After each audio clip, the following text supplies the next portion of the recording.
Assalamualaikum warahmatullahi wabarakatuh. Inilah Honda Brio Satya 2018 yang terbaru. Ini kebetulan posisi di Banda Aceh. Untuk Brio Satya E manual itu harganya 163, dan yang Matic itu 178. Ini bentuk keseluruhan, tidak ada perbedaan dengan 2017. Bedanya cuman di tahun perakitan saja.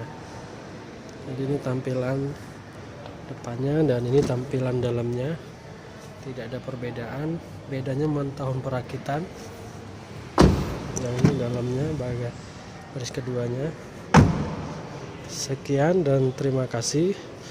Kalau Bapak Ibu mau pesan, itu ada nomor HP saya, boleh tanya-tanya dulu. Ini posisi dealer di Banda Aceh. Sekian, terima kasih. Assalamualaikum warahmatullahi wabarakatuh.